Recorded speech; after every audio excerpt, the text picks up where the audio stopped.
Hello friends, કેમ છો? મજામાં ને? તો આજનો આપણો ટોપિક છે લોક શ્વાસનો પરિચય. તેના અગાઉની પરીક્ષામાં પૂછાયેલા MCQ જોવાના છે. MPSW, FSW, SI અને SSIની એક્ઝામમાં જે અગાઉની પરીક્ષામાં ક્વેશ્ચન પૂછાયા હોય તે આજે આપણે જોઈશું. અને પ્લીઝ વિડીયોને લાઇક, શેર અને સબસ્ક્રાઈબ જરૂરથી કરી લેજો. તો પહેલો ક્વેશ્ચન છે કે જાહેર આરોગ્ય હસ્તક્ષેપોનો મુખ્ય ઉદ્દેશ શું છે? એ. રોગ અને ઈજાને અટકાવવી અને સ્વસ્થ વર્તણૂકોને પ્રોત્સાહન આપવું. બી. સામાન્ય રોગો માટે નવી દવાઓ વિકસાવવી. સી. ક્લિનિકલી મુલાકાત લેતા દર્દીઓને વ્યક્તિગત રૂપે તબીબી સલાહ આપવી. કે ડી. સામાન્ય જનતાને આરોગ્ય વીમો પ્રદાન કરવો. તો શું આન્સર આવશે? એ, બી, સી યા ડી? તો પહેલા ક્વેશ્ચનનો આન્સર આવશે એ. જાહેર આરોગ્ય હસ્તક્ષેપોનો મુખ્ય ઉદ્દેશ શું છે?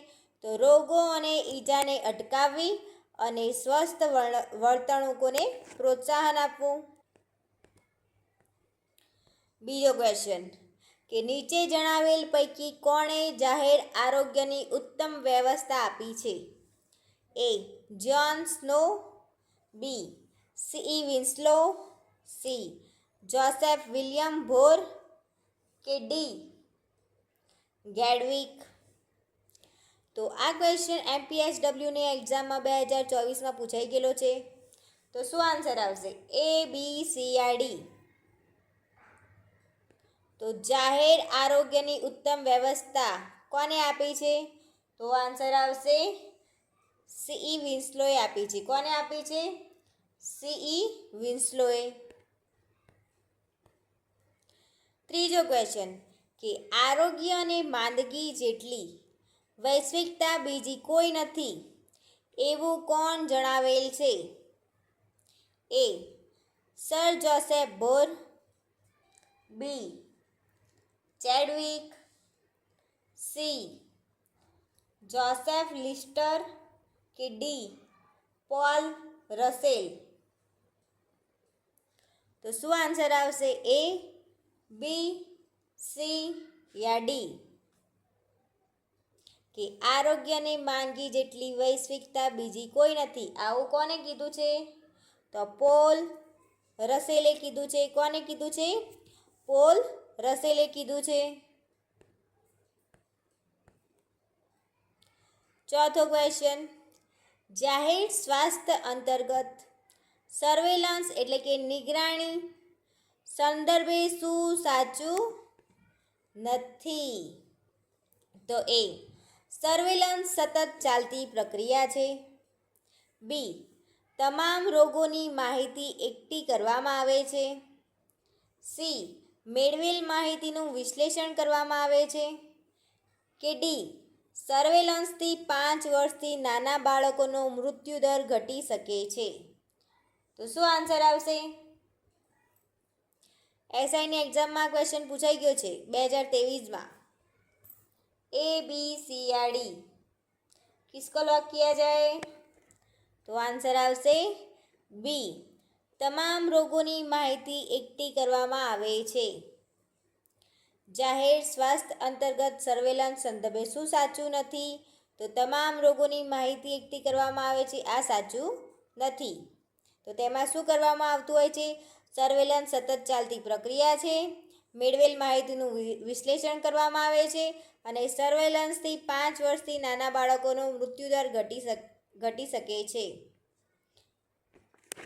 તો આ બાબતો 3 સાચી છે, પણ આ બાબત તેના માટે સાચી નથી. જાહેર સ્વાસ્થ્ય અંતર્ગત સર્વેલન્સ સંદર્ભે. પાંચમો ક્વેશ્ચન કે જાહેર આરોગ્ય કે લોક સ્વાસ્થ્યની વ્યાખ્યા કોને આપી છે? A. Doctor C. Winslow. B. Doctor John snow.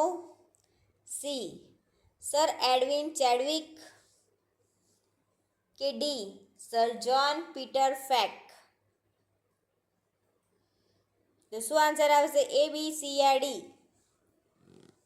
તો જાહેર આરોગ્ય કે લોક સ્વાસ્થ્યની વ્યાખ્યા ડૉક્ટર CE વિન્સલોએ આપી છે. કોને આપી છે? ડૉક્ટર CE વિન્સલોએ આપી છે. છઠ્ઠો ક્વેશ્ચન કે WHOની દ્રષ્ટિએ આરોગ્ય એટલે શું?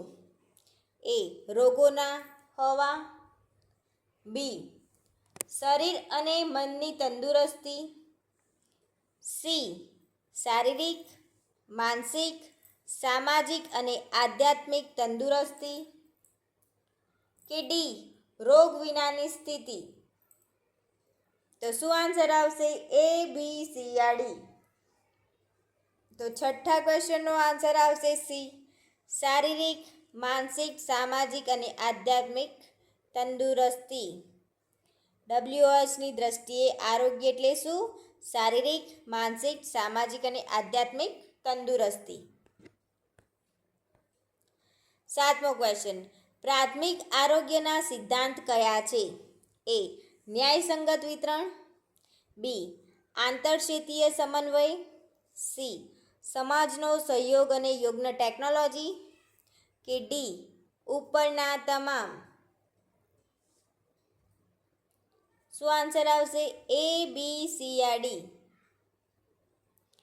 કે પ્રાથમિક આરોગ્યના સિદ્ધાંતો કયા કયા છે? તો ન્યાયસંગત વિતરણ, આંતરક્ષેત્રીય સમન્વય, સમાજનો સહયોગ અને ટેકનોલોજી. ત્રણનો સમાવેશ થાય છે એટલે કે આન્સર આવશે ઉપરના તમામ. આઠમો ક્વેશ્ચન વ્યક્તિ દ્વારા શારીરિક, માનસિક અને સામાજિક રીતે સંપૂર્ણ હિત વ્યક્ત કરવું એટલે શું? A, રોગ પ્રતિકારકતા. B, રોગકારક સ્થિતિ. C, તંદુરસ્તી. કે D, ઉપરનામાંથી એક પણ નહીં. SSIની એક્ઝામમાં પૂછાઈ ગયેલો છે ક્વેશ્ચન આ 2019માં AMCમાં પાછો. તો શું આન્સર આવશે? A, B, C yeah D? તો આઠમા ક્વેશ્ચનનો આન્સર આવશે C, તંદુરસ્તી. વ્યક્તિ દ્વારા શારીરિક, માનસિક અને સામાજિક રીતે સંપૂર્ણ હિત વ્યક્ત કરવું એટલે તંદુરસ્તી. નવમો ક્વેશ્ચન વિન્સલોએ જાહેર આરોગ્યની વ્યાખ્યા ક્યારે કરી હતી? 1932માં, 1951માં, 1943માં કે 1950માં? ક્યારે કરી હતી વિન્સલોએ જાહેર આરોગ્યની વ્યાખ્યા? આ ક્વેશ્ચન GMC SSIની એક્ઝામમાં 2018માં પૂછાઈ ગયેલો ક્વેશ્ચન છે. તો શું આન્સર આવશે નવમા ક્વેશ્ચનનો? તો આન્સર આવશે B, 1951માં. વિન્સલોએ જાહેર આરોગ્યની વ્યાખ્યા ક્યારે આપી? 1951માં આપી. 10મો ક્વેશ્ચન સ્વાસ્થ્ય માટે જવાબદાર પરિબળો કયા છે? A, આનુવંશિકતા. B, ઉછેર વાતાવરણ. C, જીવનશૈલી. કે D, ઉપરોક્ત તમામ? તો શું આન્સર આવશે 10મા ક્વેશ્ચનનો? A, B, C yeah D? SSIની એક્ઝામમાં 2018માં પૂછાઈ ગયેલો ક્વેશ્ચન, 2017માં પણ પૂછાઈ ગયેલો છે આ ક્વેશ્ચન. તો સ્વાસ્થ્ય માટે જવાબદાર પરિબળો કયા છે? તો આન્સર આવશે બધા જ. સ્વાસ્થ્ય માટે જવાબદાર પરિબળોમાં આનુવંશિકતા, ઉછેર વાતાવરણ, જીવનશૈલી ત્રણનો સમાવેશ થાય છે. 11મો ક્વેશ્ચન કે આરોગ્ય 4 પ્રકારના ઘટકોથી પ્રભાવિત છે. A, સામાજિક ઘટકો, વાતાવરણીય ઘટકો, સંશ્લેષણ અંગત ઘટકો. B, અંગત ઘટકો, વાતાવરણીય ઘટકો, વર્તમાન સંજોગો કે તકો. કે C, પરિવર્તન, તકો, સામાજિક ઘટકો કે અંગત ઘટકો. કે D, સંશ્લેષણ, પરિવર્તન, અંગત ઘટકો કે તકો? તો શું આન્સર આવશે? આરોગ્યના 4 પ્રકારના ઘટકોની પ્રભાવિત ખાલી જગ્યાથી છે.